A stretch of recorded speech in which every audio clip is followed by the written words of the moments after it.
계속해서 우리 구속사 이제 하나님께서 구원의 역사를 이루어 가시는 그 말씀들을 이제 창세기 이제 1장부터 우리가 계속 보고 있습니다. 하나님이 이제 천지를 창조하셨습니다. 맞죠? 그리고 하나님은 우리에게 그 안식의 나라, 하나님 나라를 이제 주시려고 했습니다.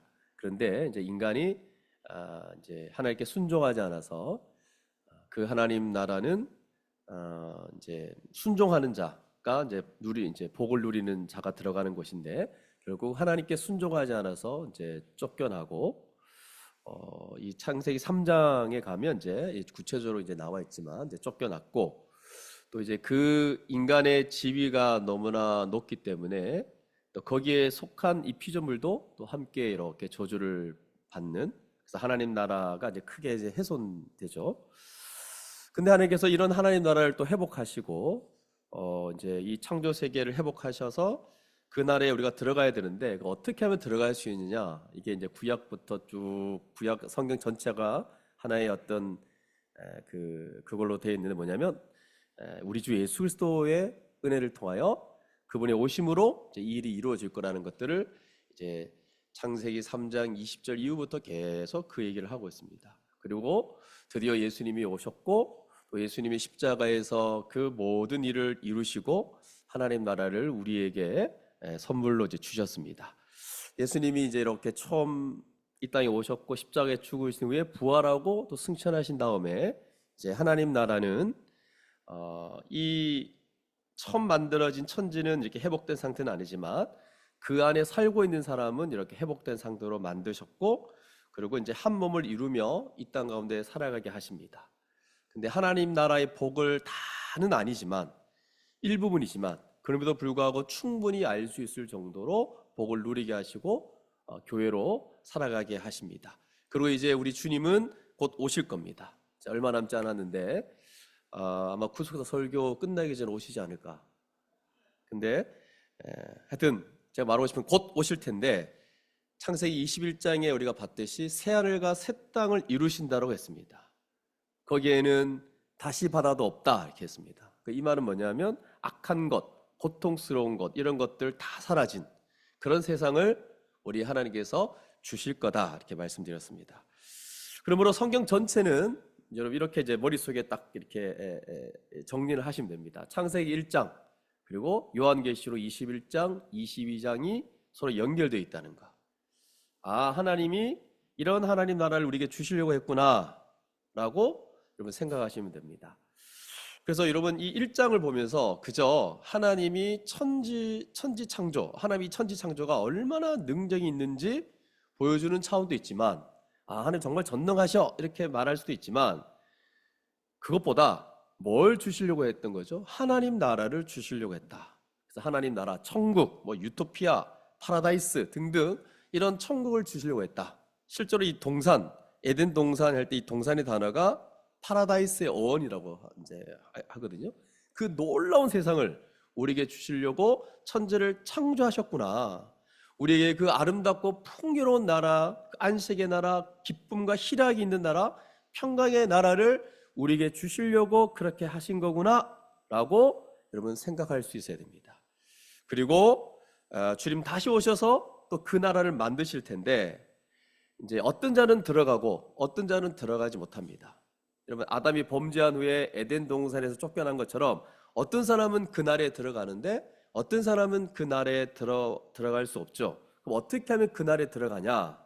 요한계시록 21장에서 말하는 것처럼 하나님이 다스리고 하나님이 영원히 함께 거하셔서 친히 눈물을 닦아주시는 그 복된 세상, 어떻게 하면 들어갈 수 있냐 하니까 바로 우리 주 예수 그리스도를 믿어 그분 안에 거하기만 한다면, 오직 그분에게 붙어서 접붙임 당해서 그 안에서 생명이 공급되어질 때만 하나님 나라에 들어갈 수 있다 이렇게 얘기합니다. 그래서 우리는 이미 여기에서도 하나님 나라에 들어갔죠. 주 안에서. 그리고 주의 몸된 교회 안에 속할 때와 또 주님이 다시 오실 때 하나님 나라에서 들어가 그 안식을 누릴 수 있다. 그리고 그걸 인정해 주신다라고 말하고 있습니다. 그래서 우리는 여기서 지금 예수 그리스도를 믿고 또 교회 안에 함께 속하고 한 몸으로 살아감으로써 우리는 구원을 확신하고 또 앞으로 더 완전한 그 구원의 소망을 할 수 있게 되는 겁니다. 그래서 우리가 지난 시간에 이런 큰 뼈대를 함께 나눴고, 오늘은 1장 전체를 다 하고 싶지만 못할 것 같아서 13절까지 끊었습니다. 그래서 오늘은 3일 정도 하고 또 다음 시간에는 또 남은 3일을 할 수 있도록 하겠습니다. 그래서 이 1장을 통해서 우리가 알아야 될 것은 뭐냐면, 하나님이 어떤 창조를 하셨는가를 살피면서, 하나님이 창조하신 거니까 이 창조한 걸 보면 동시에 알 수 있는 건 하나님이 이런 분이구나 라는 것을 알 수 있습니다. 우리가 하나님을 알 때 예수님을 통해서도 알 수 있지만, 이 창조 세계를 살피면서도 하나님이 이런 분이구나, 이렇게 창조했다면 하나님 이런 분이고 또한 우리는 이렇게 살아가야 되겠구나 라는 것을 전반적으로 살펴보도록 하겠습니다. 그런데 이걸 하기 전에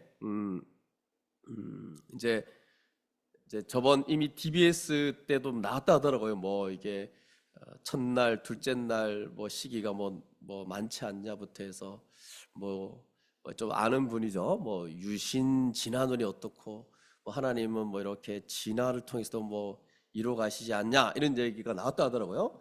그래서 지금 학생들도 있고 또 우리 대부분 청년들이 많으니까 창세기 1장이 가지고 있는 논의가 되는 부분, 창조냐 뭐 진화냐, 그럼 또 과학은 어떻게 되냐, 여기 이제 계시는 분들 중에 과학적으로 좀 약간 일가견이 있는 분들이 없지만 하여튼 좀 그래도 어제 들은 거 많아가지고 뭐 과학은 어떻게 되느냐 이런 얘기를 할 수 있을 것 같아요. 그래서 근데 우리가 분명히 견지해야 될 것은 하나님이 천지를 창조했습니다.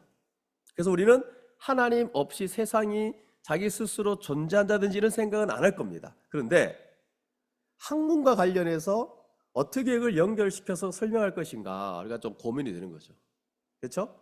그래서 이 시간에 다 할 수는 없지만 경계를 좀 정하고 방향을 좀 정해서 어느 정도 우리가 좀 생각을 갖게 하는 게 필요하겠다는 생각이 들어서 조금만 좀 정리해 보면, 분명한 것은 하나님께서 창조하셨어요, 천지를. 맞죠? 그래서 창조가 있고, 지금 이제 제일 끝에 완전히 거기에 반대하는 뭐가 있죠? 하나님 천지를 창조한 게 아니라 뭡니까? 우리가 너무나 잘 아는 뭐 무기물에서 자기들끼리 뭐 이렇게 적절한 온도가 이렇게 형성돼 가지고 온도 속에서 무기물에서 유기물로 바뀌어서 단수포가 되어져 가지고 수많은 조화와 그런 어떤 수십 년의 시간이 지나서 원숭이가 되었다. 이제 그래서 사람까지 왔다라고 말하는 진화론이 있습니다.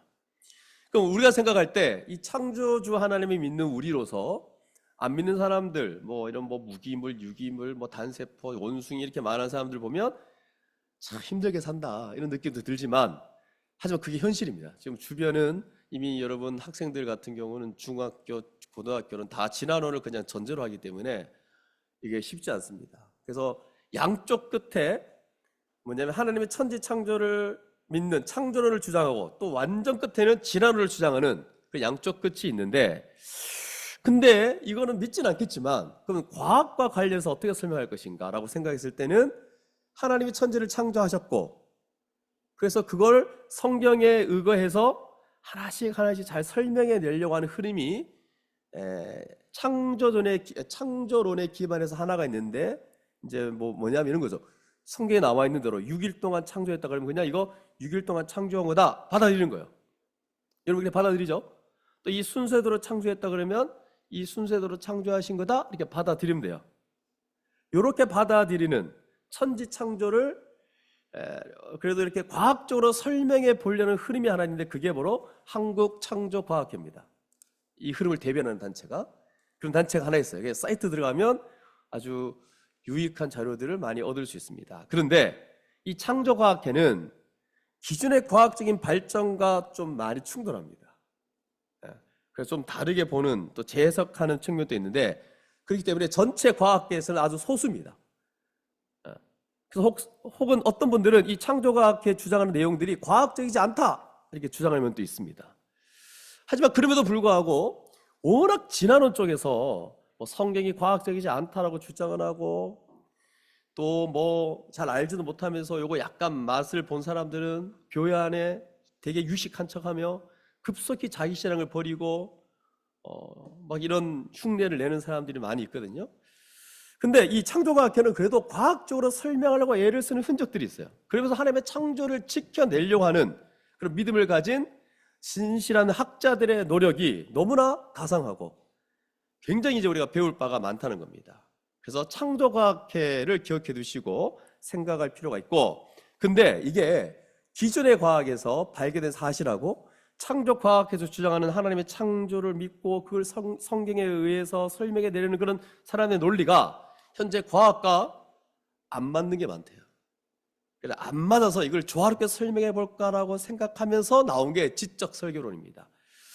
그래서 과학에서 발견된 것을 인정하면서도 창조과학회처럼 설명하지 않고 과학적인 내용들을 많이 흡수하면서도 하나님의 천지창조를 지켜내려고 하는 거거든요. 그래서 지적 설계론. 이래서 이 세상이 지금 이렇게 이루어진 걸 봤을 때는 누군가 이것을 설계하지 않으면 안 되는 거다.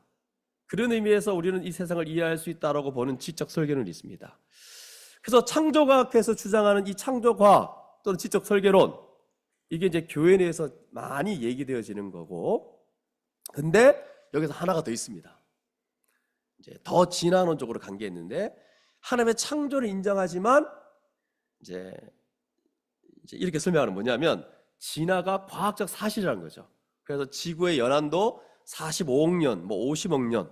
그러니까 지금 창세기 1장 1절, 2절, 3절 이렇게 첫째 날, 둘째 날, 우리는 그냥 첫째 날, 둘째 날 보는데 엄청난 기간으로 봅니다. 그 사이에 기간이 있다고 보거든요.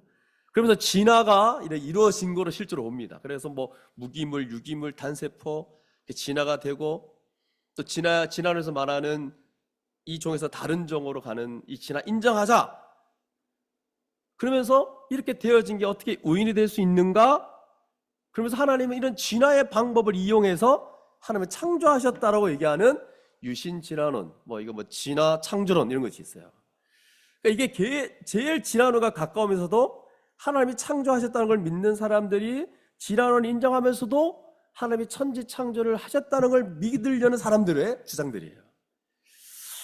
그래서 창세기 1장을 진화를 이용해서 창조하셨다라고 얘기하는 흐름들이 또 하나 있다는 겁니다. 근데 여러분 잘 생각해보세요.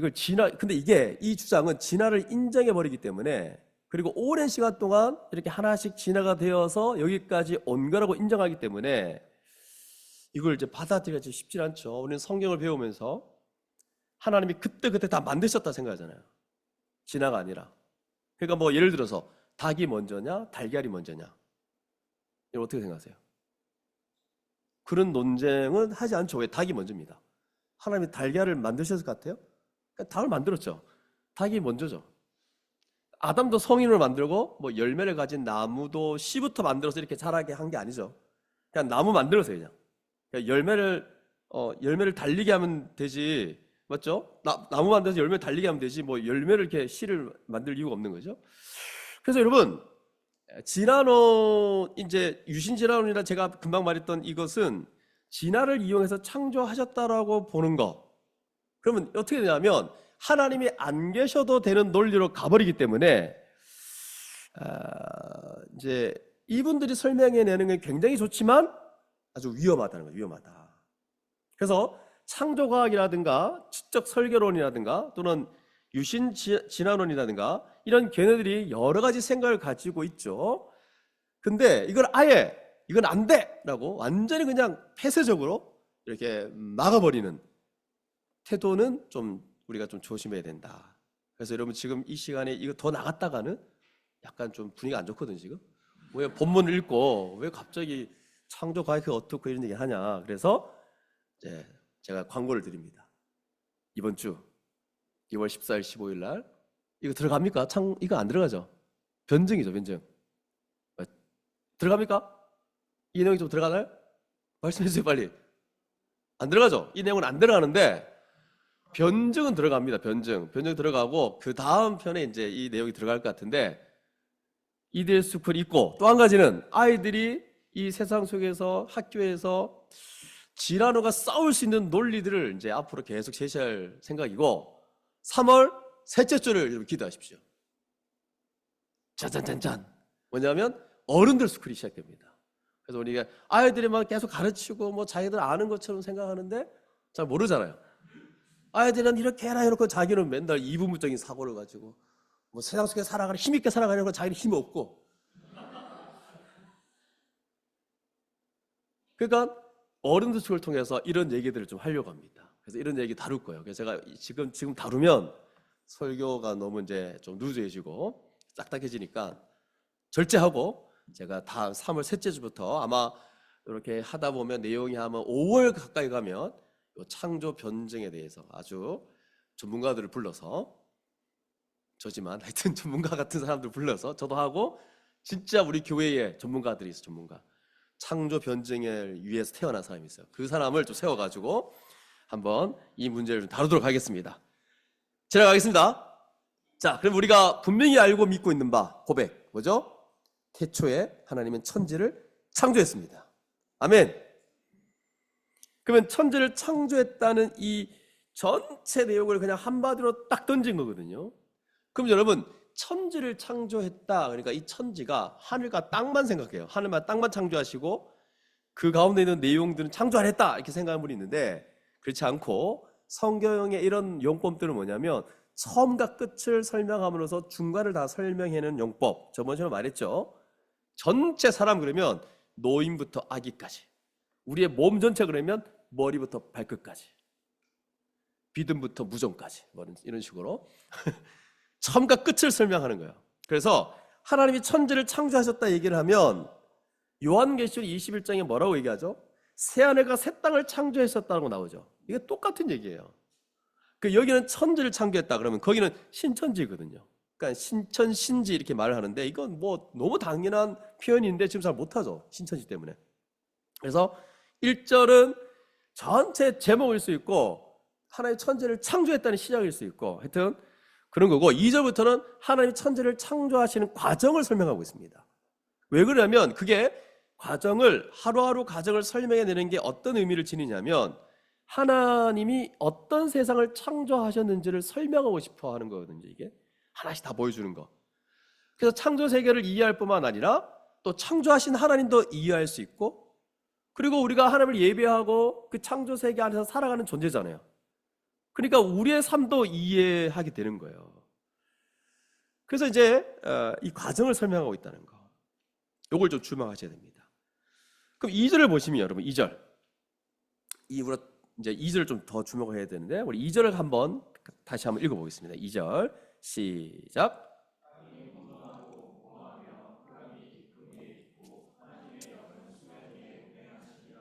네, 이미 여러분 DBS를 했고 이 본문을 너무 잘 알기 때문에 그냥 안다는 전제로 제가 막 설명하겠습니다. 천지를 창조하시고 그 첫째 설명이 어떤 거냐면, 지금 땅이 혼돈하고 공허하고 흑암이 깊음 위에 있고 하나님의 영은 수면 위에 운행하신다 이렇게 얘기하고 있어요. 일단 이거는 우리가 많이 봤기 때문에 이제 뭐 이렇게 좀 당연히 안다는 식으로 넘어갈 수 있지만, 처음 봤을 때는 저는 솔직히 1절 얘기는 너무 선명하게 알겠는데 갑자기 2절이 딱 나오면서 오히려 제가 혼돈스럽더라고요. 내가 공허해지고 하나님이 어떻게 만들어 가셨는가. 그러니까 이건 뭐냐, 2절은 뭐냐면 하나님 어떻게 만들어 가셨는가, 일단 틀을 만드시는 것 같아요. 그래서 땅을 만들었다는 거, 땅은 지구겠죠. 그래서 지구를 이렇게 만드셨을 때 첫 번째로 뭐냐면 모든 게 있고 사람까지 있는 상태로 만드신 게 아니라 하나하나 단계를 밟아 나가면서 만들었다는 거예요. 그 단계를 밟아서 하나씩 하나씩 만들어 가시기 전에 상태를 뭐라고 설명하냐니까 2절로 설명하고 있어요. 이렇게 하나씩 단계를 가지고 만들어 가기 전에 상태가 이렇다는 거예요. 그러니까 2절, 이게 무슨 일을 하다가 실패한 게 아니에요. 지금 여러분 시작하고 있는 거예요. 근데 어떤 분이 이걸 이렇게 설명합니다. 1절은 1차 창조고, 그러다가 사탄이 그 사이에 들어와서 하나님을 반역하고 창조 세계가 1차로 흐트러진 것을 2절이 얘기하고 있다, 이렇게 설명하는 사람도 있습니다. 그래서 다시 2절을 가지고 흐트러진 세계를 가지고 계속 나아가려고 하는 거다, 이렇게 얘기하는데 근거가 있나요? 없죠. 이거 상상입니다. 안 나와 있어요. 그러니까 이거를 그러니까 1장에 부정적인 게 그 어디에도 없습니다, 여러분. 그러니까 여러분 이렇게 설명하시면 안 돼요. 한 번씩 이렇게 TV나 이런 데 나오시는 목사님들 창세기 본문 가지고 막 이렇게 설교하는 거 보면 얼마나 복잡한지. 그러니까 있는 것도 보면 되는데 DBS, 자세히 읽기. 우리 다 아는 게 되게 많은데 꽈가지고 막 복잡하게 설명하고 왜 그런지 모르겠어요. 근데 거기 듣는 사람들도 이해하는 표정은 아니에요. 약간 되게 머리 아플 것 같아요. 막 괴로워하는 게 막 느껴지고 그러는데, 그러니까 가르치는 사람도 행복하지 않죠. 그러니까 그 많은 내용을 1장 가지고 계속 3강, 4강, 5강, 6시간, 7시간 하고는 이제 제 말을 알아듣는군요. 막 그러고 있어요. 그러니까 보통 사람이 읽도록 되어 있는 건데, 근데 이제 이렇게 설명해요. 자꾸 빛이 있으라 그러면 빛을 만들었는데 일반 사람이 그렇게 생각하는데 그게 아니고 그래요.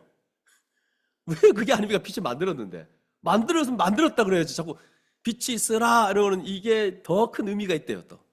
그리고 2장 같은 거면 이게 진정한 의미가 이런 게 아니고 그냥 보면 나와 있는 내용을 자꾸 그걸 더 뭔가 깊이 영적으로 이렇게 해석해내려고 합니다. 영예처럼. 그래서 여러분 그런 해석이 여러분 멋진 막 뭔가 깊이 있는 해석이 안에 속지 마시고 되게 심오하거나 현학적이라고 얘기하는 것 속지 마시고 성경 자체로 그냥 읽고 풀어내면 됩니다. 아시겠죠? 이렇게 해석하는 창세기 1장 그 강해 중에 다양한 해석이 너무 많아요. 그러니까 여러분 거기에 이제 현혹되지 마시고 그냥 우리는 그냥 문자 그대로 나와 있는 거 보시면 됩니다. 어쨌든 간에 이 혼동과 공허라는 의미가 나와요. 단어가 나왔어요. 그럼 혼동과 공허, 이거는 중의법이라 해서 하나의 말인데 전혀 다른 두 가지 의미를 나타낸다는 거예요. 그럼 여러분 제가 앞에서 말했듯이 이 혼동과 공허라는 것은 지금 막 흐트러졌다 이런 게 아니에요. 만들어 가려고 하는 거예요. 마치 길을 안 낸 상태에서 길을 낸다거나 이런 거예요. 이게 엉클어진 게 아니에요. 그러니까 혼돈과 공허가 이제 그런 겁니다. 근데 혼돈은 뭐냐? 그러면 굳이 이제 단어를 이제 설명한다면 혼돈은 뭔가 필요한 것에 쓸 수 있도록 질서가 안 잡혀 있는 상태. 그래서 그 무질서하다, 혼란 같은 거 얘기하는 거예요. 공허는 비어 있다는 뜻이죠. 영어로 empty, 비어 있는 거. 그러니까 그냥 채워지지 않았다는 거죠. 그러니까 필요하거나 적절하거나 좋은 것으로 채워지지 않았다는 거. 이게 바로 공허입니다. 그런데 그 상태가 어떤 상태냐니까 뒤에 보니까 흑암이 깊음 위에 있는 상태.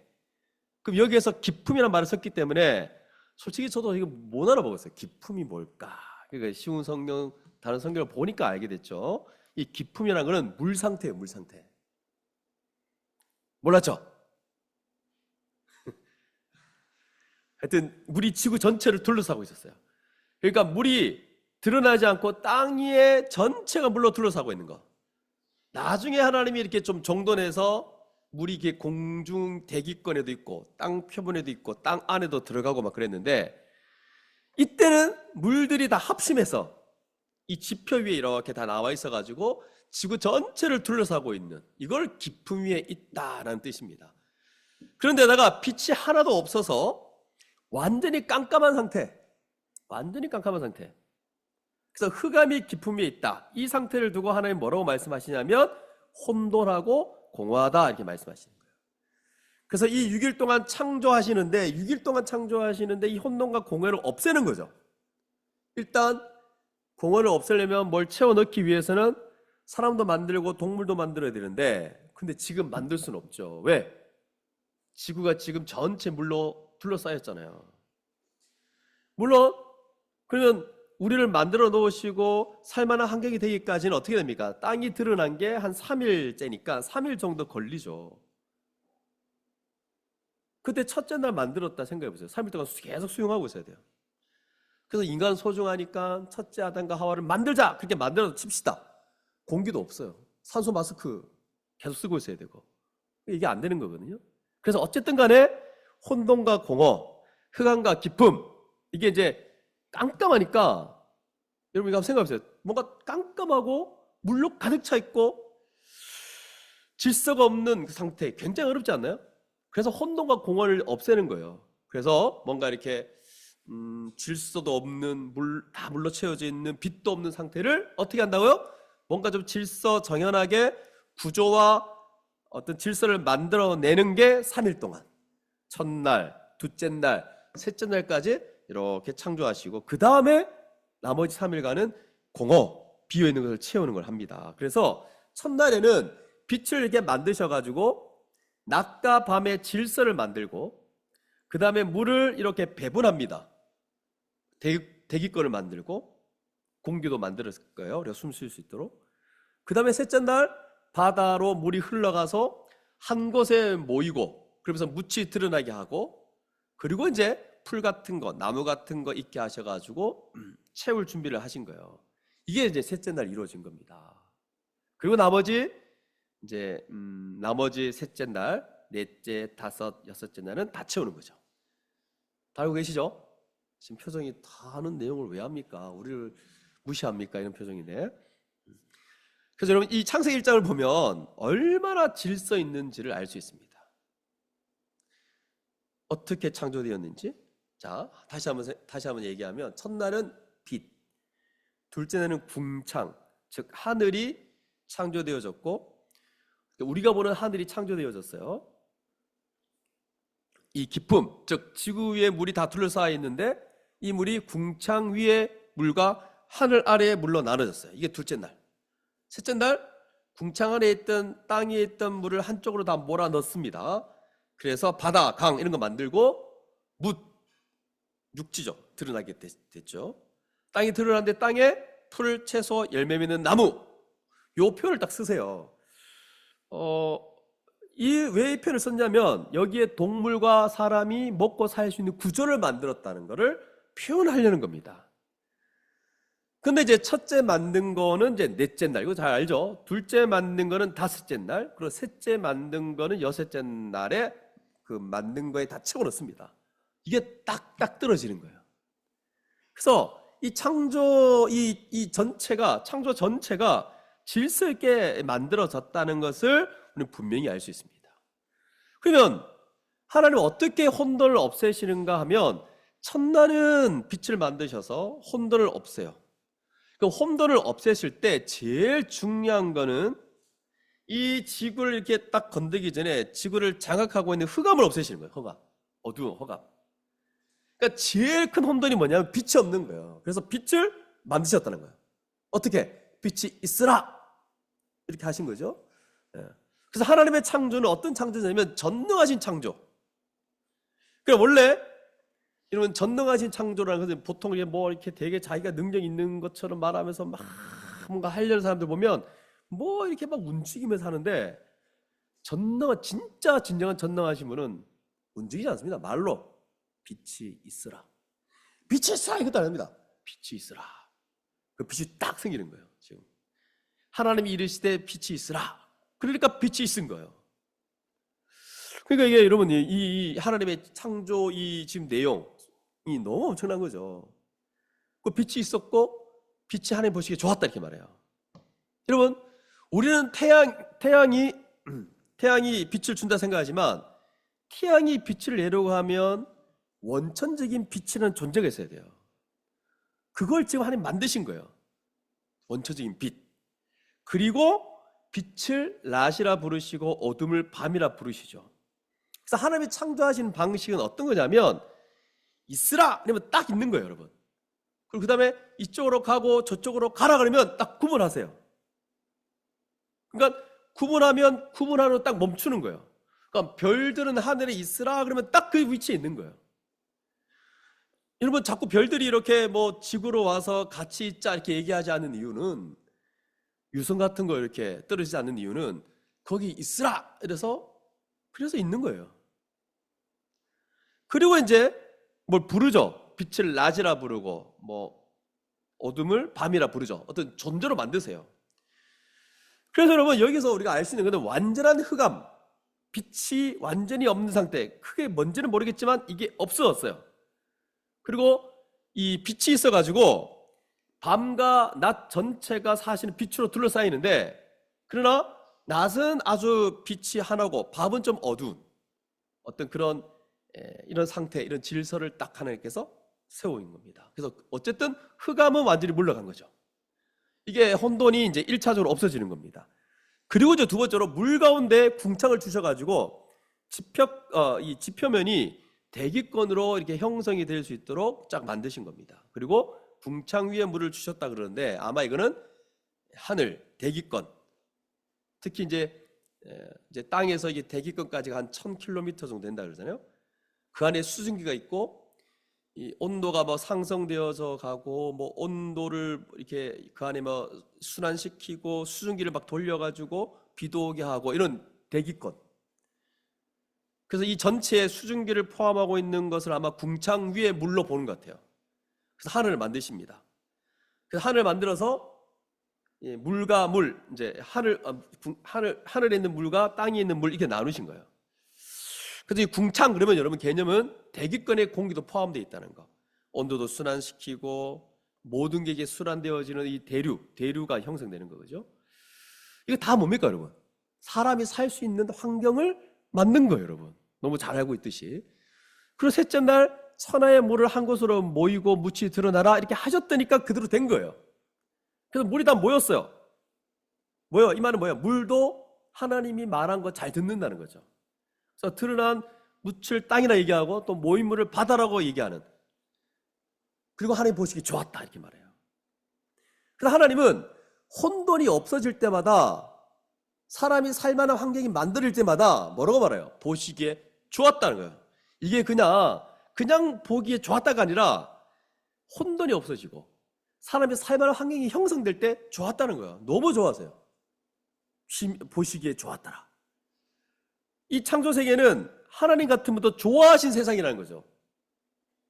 그래서 나중에 새하늘과 새 땅이 어떻게 만들어질지가 우리가 계속 기대가 되는 거죠.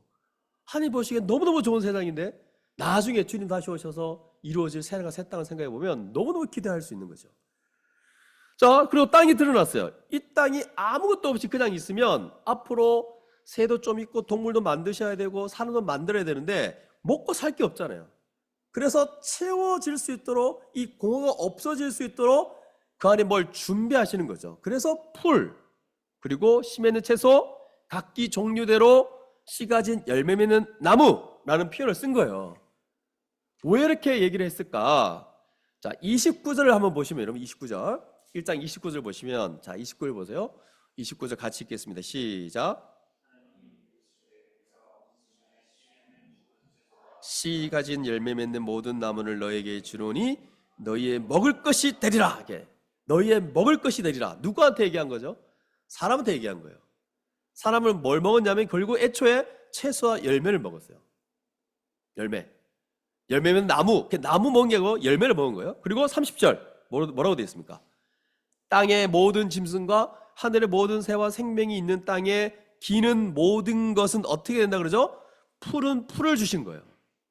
그러니까 풀, 채소, 열매 맺는 나무에서 이 열매, 이 굳이 이런 표현을 쓴 이유는 바로 지금 뭔가 채울 거를 염두에 두고 기록한 거예요. 아시겠죠? 자, 그래서 13절까지 이 내용을 봤을 때 여러분 뭐가 형성된 거예요? 큰 틀, 사람이 살 수 있는 큰 바탕이 13절까지 만들어졌다. 이게 오늘 본문에서 말하고 싶은 겁니다. 그러면 묵상과 적용 몇 가지 적용하고 마치도록 하겠습니다. 그럼 여러분 이 13절까지 내용을 믿는 자라면 하나님이 이렇게 했다는 걸 믿는 거잖아요. 그렇죠? 질서가 지금 이게 뭔가 구조, 이 세상 전체가 뭔가 딱 질서와 구조로 뭔가 바탕이 된 거잖아요. 맞죠? 이슬람이 있는 거고 맞죠? 근데 요즘 영화 같은 거 보면 이제 우리 집에서도 그런 영화 많이 보는데 멸망에 관한 영화가 많아요. 근데 이게 지구 종말 이런 영화 있잖아요. 근데 이게 완전 멸망을 끝나지 않고 한두 명에 의해서 살아나고 막 그러죠. 그 내용들 보면 유성이 충돌한다든지 뭐 이렇게 대격변이 일어나서 지구 전체가 뭐 뭉개진다든지 또 지구 안에 어떤 핵 같은 게 폭발한다든지 핵 전쟁이 일어난다든지 그래가지고 뭐 가족들이 막 끝까지 살아내고 이러면서 막 그 가족 안에 애완도 그리고 막 그럼 여러분 이 영화를 보면 여러분 어떤 생각 드세요? 무섭기도 하고 이거 어떡하지? 우리도 지구가 종말하는 거 아닌가 막 그러잖아요. 그럼 이런 영화 보지 말라는 게 아니라 이제 보시면서 웃으세요. 사실이 아닌 얘기를 아주 진짜 잘 그려내는구나. 극적 묘사를 하네 이렇게 봐야 돼요. 근데 여러분은 그렇지 않겠지만 주변에 그런 영화를 보고 어떤 생각하냐면 두려움을 가지더라고요. 그러니까 생각해보세요. 오늘 이 말씀을 생각할 때 모든 세계는 질서정연하게 질서를 다 부여한 거예요. 모든 세계는. 바다 있죠, 바다. 실은 바다는 그 바다 육지에 들어오지 않는 거예요. 실제로 맞죠? 근데 타락해서 이 땅이 저주를 받아서 가끔 저것들이 들어오거든요. 그게 뭐냐면 헤일, 쓰나미 같은 거. 저것들이 오지 말아야 되는데 근데 죄 때문에 그래요. 죄 때문에. 그러니까 한 번씩 쓰나미 같은 거 뉴스에 보면 뭐 무섭잖아요. 맞죠? 그래서 아마 더 무서울 수 있는데 실은 하나님이 이미 너의 경계는 여기까지다 이러면서 못 들어오게 했어요. 모든 창조세계는 하나님이 경계를 딱 짚고는 그쪽으로 모이라 그러면 그 모이고 거기 있으라 그러면 거기 다 있는 거예요. 딱 한 번 노아 홍수 때 이 모든 경계를 다 해체시켜버린 게 있죠. 궁창 위에 물들이 다 내려오고 땅 위에 한 곳에 모아놓은 물들이 다 넘치게 흐르게 하고 지하수 다 터져버리고 이게 막 올라가고 내려가고 막 그래가지고 막 전체를 다 뒤집은 사건이 있습니다. 이런 상태를 한번 하고 나신 후에 노아한테 약속하죠. 다시는 이렇게 하지 않겠다. 왜? 사실 이렇게 해봤자 소용없으니까. 그래가지고 그 무지개를 이렇게 증거로 주시잖아요. 이게 노아 언약이잖아요. 하나님이 정하신 이 경계가 절대 무너지지 않습니다. 그러니까 넷째 날에도 이렇게 뭐 광명체를 이렇게 만드시잖아요. 별들을 주시는데 이게 지구에 있지 않습니다. 하늘에 주신 거잖아요. 그러면 지구한테 오면 안 되죠. 그러니까 하늘에 주셨기 때문에 근데 이제 언제가 유성 같은 게 와서 충돌해서 지구가 멸망할 것이다? 여러분 절대로 그렇게 생각하시면 안 됩니다. 절대로 그런 것 때문에 막 미래를 두려워하거나 그러지 마세요. 질서가 막 무너져서 완전히 세상이 엉망이 되어서 큰 고통을 당해 죽을 거다? 영화면 영화, 그냥 영화. 극적으로 그린 거고 사실 아닙니다. 절대 그런 생각하지 말라는 거죠. 왜? 하나님이 지금도 다 붙잡고 계십니다. 이거 하나님이 이 법칙을 주셨기 때문에 이렇게 되는 게 아니고 하나님이 붙잡고 계시고 그분이 이렇게 질서 있고 규칙적으로 운행하시니까 그냥 법칙으로 보이는 거예요. 머리 좋은 과학자들이 발견한 것뿐이에요. 하나님이 질서를 가지고 이렇게 계속 규칙적으로 운행하니까 법칙으로 보이는 것뿐이에요. 우리는 그걸 믿고 절대로 이 질서를 유지하고 보존하시는 하나님에 대해서 믿음을 잃어버리지 말아야 됩니다. 그래서 알 수 없는 일들, 감당할 수 없는 대격변 이런 거에 대해서 절대 두려워하지 않는 우리 모두가 될 수 있기를 바랍니다. 하나님은 혼돈을 싫어하세요. 그렇기 때문에 오늘 아침에 해가 뜨는 거거든요. 해가 뜨고 저녁이 되면 해가 지죠. 석양. 이게 매일 이루어진다니까요. 그래서 제가 그런 노래 좋아요. 오늘은 뭐 해가 뜬다 그러잖아요.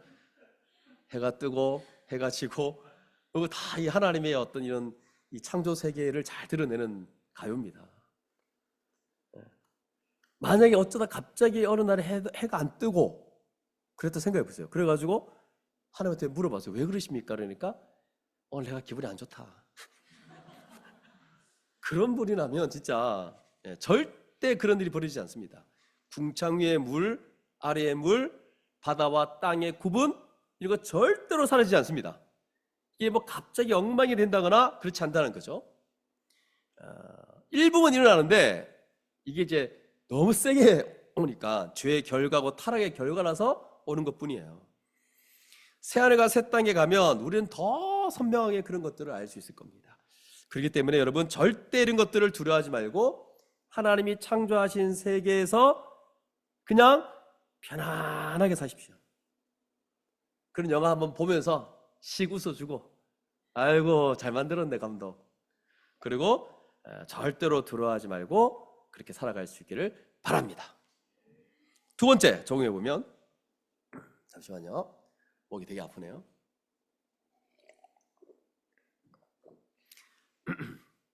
이 무질서라든가 이런 이제 어둠 또는 이 생명 없는 일들에 대해서 여러분 이런 것들이 우리의 삶을 무너뜨리지 않도록 경계하십시오. 무질서, 어둠 이런 거. 여러분 신앙적으로 하나님의 뜻에 불순종하며 자기 자리에 있지 않는 게 바로 혼돈이에요, 여러분. 혼돈, 이게 우리는 하나님 어떤 분인지를 생각하셔야 돼요. 이게 하나님 창조하셨는데 이 창조하신 세계를 보면서 하나님 어떤 분인지를 보면 혼돈을 싫어하시는 걸 알고 있죠. 그럼 이거를 우리 삶에 이렇게 갖고 온다면 질서를 만들고 모든 걸 충만하게 채우고 어둠을 없애고 빛이 있게 하시고 아름다운 거로 막 채워주는 분이잖아요. 그러니까 무질서, 혼돈, 비어 있는 거 이런 거 하나님 싫어한다는 걸 신자들이 알아야 되겠죠. 그래서 여러분 이게 우리 삶으로 갖고 온다면 신자의 삶이 이 지체는 굉장히 믿음 좋다. 근데 굉장히 무질서해요, 삶이. 어울리지 않는 거예요, 여러분. 믿음이 좋다. 그러면 혼돈이 없어야 돼요. 질서 있는 삶이 정착되어 있어야 돼요. 어울리지 않는 거예요. 자, 물론 예를 들어서 이런 거죠. 막 그냥 아무런 질서가 없어요. 하루하루 사는 게 그냥 뭐 뒤죽박죽이에요. 뭐 4시까지 앉았다가 아침에 뭐 3시에 일어났다가 완전 질서가 없는 거죠. 그럼 뭐 맡은 바가 있으면 이거를 최선을 다해서 성실하게 해야 되는데 했다가 자기 기분에 따라 달라져요. 했다가 자기 싫으면 안 했다가 또 약속 시간 정하면 그 시간 어떻게든 지키려고 해야 되는데 때로는 안 지켰다가 지켰다가 리더 모임 때는 안 지켜도 됩니다. 커피를 마실 수 있으니 지키지 마세요. 하여튼 지켰다가 안 지켰다가 이게 신자의 바람직한 삶의 태도가 아니다는 거죠. 여러분 하나님이 어떤 분인지 봤을 때 혼돈을 싫어하고 질서를 좋아하시는 분이라면 우리는 규칙적인 일상을 만들어내는 게 너무나 중요합니다. 무질서하고 정돈되지 못하고 계획 없는 삶, 아무 대책 없이 산다거나 물론 너무 과도하게 대책 있는 것도 하나님에 대한 불신이라서 문제지만 극제의 이런 사람들 문제지만 아무 대책 없이 사는 거 뭐 막상 닥치면 준비가 안 돼 있거나 이런 거. 그래서 여러분 이게 이제 결혼할 때도 마찬가지예요. 준비를 하셔야 돼요. 특히 형제들은 아내를 책임져야 되니까.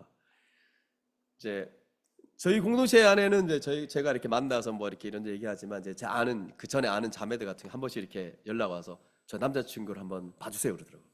제가 뭐 감별사입니까? 뭐 뭘 봐달라고 한 번씩 오거든요. 그래서 제가 한번 결혼 안 한 적도 있어요. 제가 그 책임이 너무 커요. 그래서 제가 아무 말도 안 했는데 그냥 몇 마디 했는데 그거 가지고 듣고는 헤어졌다고 그러더라고요. 제가 그러지 마라 하면서 제가 얘기를 했는데 어쨌든 제가 저희 교회 기준 이런 것들은 막 제시할 수 없거든요. 그래서 이제 한번 데리고 왔어요. 그래서 제가 뭐 압니까? 그래서 그냥 어떤 사람이 제가 신앙을 어떻게 판단합니까? 그냥 이제 너를 책임질 수 있는지를 한번 생각해봐라.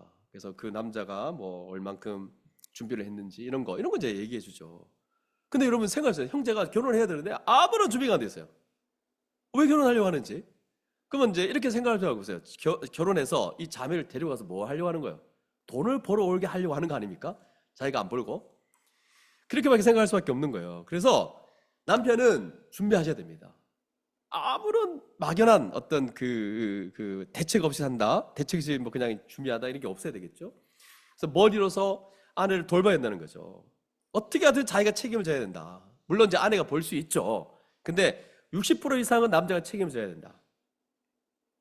근데 이제 이런 거 없이 그냥 뭐 아무 계획 없이 막 흥청망청 다 써버리고 준비를 안 하는 거예요.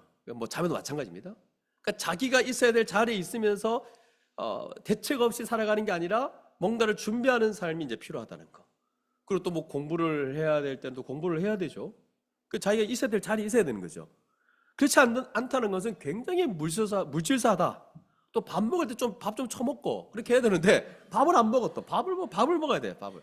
자기 자리에 있어야 돼요. 밥 먹을 밥 먹고 또 운동할 때 운동하고 또 이렇게 놀 때 놀고 해야 되는데 이게 자기 기분에 따라 아무런 어떤 삶의 질서 이런 게 없는. 그러니까 신자들은 이런 일반적인 삶의 범주, 질서 이런 걸 부정하지 말아야 됩니다. 우리가 평안하고 단정한 삶을 살아야 되잖아요. 우리 삶에 이런 혼란스러운 게 이제 없어야 되겠죠. 물론 제가 이렇게 얘기하면서도 우리 중에 자유로운 영혼들이 있습니다. 약간 예술 계통에 있는 분들, 뭐 그렇다고 예술 계통에 있는 다 그렇다는 건 아닙니다. 제가 볼 때 그래요. 이 기질상. 근데 이제 생각해 볼 때 그런 사람들한테 맨날 반듯하게 이렇게 질서 이렇게 말하는 거는 그런 사람들이 되게 힘든 거예요. 맨날 8대2로 딱 머리를 이렇게 나눠라 이렇게 하는 것도 힘든 거잖아요. 저희 한국 정서의 8대2가 그죠? 아닌가? 신사들이 딱 하는 8대2, 또 양복만 입고 다니라. 이건 거기에 무슨 예술적인 창의성이 나오겠어요. 그래서 저도 이거 인정합니다. 그런 사람들 그냥 이렇게 자유로운 영혼으로 살아야 돼요. 그래야 그때 자기 안에 있는 게 막 발휘됩니다. 하지만 그래도 불구하고 너무 그러면 안 돼.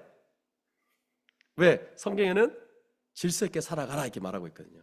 그러므로 앞으로 어떻게 할 겁니까? 물어보면 모르겠어요. 지금 나이가 몇 살인데 왜 이렇게 합니까? 그러니까 저는 약간 내키는 대로 합니다. 이렇게 이제 반응하는 시대가 지금 우리가 살고 있는 시대예요, 지금. 그렇게 하면 안 되죠. 그러면 그래 갑자기 하고 싶은데요. 그래도 우리가 질서가 있고 정한 게 있지 않습니까? 그냥 갑자기 싫었어요. 왜 그렇게 합니까? 갑자기 하고 싶어졌어요. 그게 뭐냐면 자기 감정에 따라 계속 왔다 갔다 하는 거예요. 여러분, 우리가 얼마나 혼돈이 많은 시대로 살고 있는데 자기 기분에 따라 좌지우지 되는 삶, 여러분 그건 너무나 어리석은 삶입니다. 이렇게 살아가면 안 됩니다. 여러분, 어둠이 빛을 침범하지 못하듯이, 궁창 위의 물이 아래로 내려오지 않듯이, 한 곳에 모이라고 하는 바다가 땅을 침범하지 않듯이 우리 안에 있는 혼돈과 어둠과 기품이 우리 삶을 먹으면 안 됩니다, 여러분. 그게 우리를 어떻게 하게 만들면 안 됩니다. 딱 지켜야 돼요. 그런 의미에서 하나님의 뜻은 너무나 우리에게 중요합니다. 하나님의 뜻은 이 피조물로서 우리를 제자리에 두시려고 만드신 거예요. 그래서 이 부분은 어떤 면에서는 약간 따라가야 되기 때문에 자기 의지를 꺾는 과정이 필요해요. 그래서 여러분, 항상 자기 좋은 대로 하면 하나님의 뜻이 아니에요, 여러분. 하나님의 뜻은 내가 하기 싫은 대로 해야 되는 영역이 있어요. 하나님의 뜻이 만약 이렇게 좋게 되는 거라면 얼마나 좋겠습니까? 그러나 결국 그것은 이제 우리의 혼돈과 공허를 물리치고 어둠과 흑암과 깊음을 물리치고 질서 있고 아름답고 찬란하고 보람 있는 아주 풍요로운 삶을 살게 만드는 하나님의 뜻이라는 거예요. 그렇기 때문에 우리를 위한 겁니다, 여러분. 우리를 위한 거. 그러므로 절대 함부로 살아가지 말고 주님의 뜻을 무시하지 말고 지켜내야 되는 거예요. 이 질서 정연한 삶을. 어떻게 지켜내냐? 이 타락하고 미혹이 많은 이 세대에 어떻게 지켜내냐? 우리를 지켜낼 수 있는 방법은 바로 교회밖에 없습니다, 여러분. 교회로 살아가는 거. 저는 그런 의미에서 교회의 질서에 순종하고 교회가 같이 이렇게 해나가는 것들은 뭐 항상 좋을 수는 없겠죠. 그러나 따라가고 거기에 순종하면서 같이 이렇게 해나가는 것, 자기 마음대로 이 혼돈의 삶을 살아가려는 이 개인주의적인 태도와 내키는 대로 하고 또 싫은 건 안 하려고 하는 이 흑암의 태도, 이런 것들은 다 옳지 않는 신자들의 삶의 모습입니다. 하나님께서 빛을 만드셨죠. 누가복음 1장 78절. 저는 이런 구절인지 몰랐어요. 누가복음 1장 78절. 여기에 보면 돋는 해라고 있어요. 돋는 해. 이게 이제 옛날 저희 단체 이름이 아나톨레라는 이 뜻인데, 돋는 해. 우리에게 예수 그리스도가 어둠을 없애는, 그래서 우리 인간 사회와 우리 모든 내면의 어둠을 없애는 새벽의 돋는 해로 우리에게 오셨어요, 여러분, 주님이. 그러면서 그 예수 그리스도, 그 돋는 해의 그 빛에 쏘였어요, 우리가. 그런 자들을 가지고 너희는 빛이다, 빛의 자녀다 이렇게 부르셨거든요. 그래서 우리 신자들에게 갖고 있는 삶의 특징은, 여러분, 빛이 이 안에 선명히 새겨져서 자기가 하는 일이 빛인지 어둠인지 판단할 수 있는 그런 본능적인 분별력이 생겨버렸어요. 이게 영적으로 살아가는 사람의 특징이에요, 여러분. 그래서 우리 깊은 곳에 우리의 자신의 생각, 행동이 어둠이냐 빛이냐 분별하셔야 됩니다. 우리가 빛의 자녀예요. 우리가 빛이에요. 빛이신 그리스도를 따라서 그 빛의 자녀로서 마땅히 살아가야 되는 거예요. 이게 여러분 어떤 거냐면, 하나님이 창조하신 이 모든 세계와 조응해서, 부응해서 안정적이고 아름답고 풍성하고 또 보람 있게 살아가는 그런 삶이라는 사실을 여러분 기억할 수 있기를 바랍니다. 그래서 오늘 창세기 1장 1절에서 13절까지의 이 엄연한 이 하나님의 이 바탕, 질서 정연하게 만든 이 세계를 바라보면서 하나님 이런 분이구나 하는 걸 알 수 있죠. 그 첫 번째로 두려워하지 마십시오. 뭐 이 세상이 막 어떻게 될 거라는 거 두려워하지 마시고, 하나님이 이렇게 했으니까 당연히 이렇게 될 거다. 우리가 살아가고 있는 이 지구, 이 현 상태는 그대로 유지될 것이다. 그래서 하나님을 신뢰하며 그렇게 믿으며 살아갔으면 좋겠고, 두 번째, 혼돈을 싫어하세요. 하나님 이런 분이라는 것을 우리가 안다면 우리의 삶에 그대로 갖고 와서 자기 마음대로 살아가거나 자기 감정대로 살아가거나 그런 게 아니라 하나님 우리에게 부여하신 그 빛의 자녀의 특징을 가지고 이 모든 세계에 조응해서 안정적이면서도 아름답고도 풍성하게 이 땅을 살아갈 수 있는 우리 모두가 될 수 있기를 간절히 소망합니다. 함께 기도하겠습니다.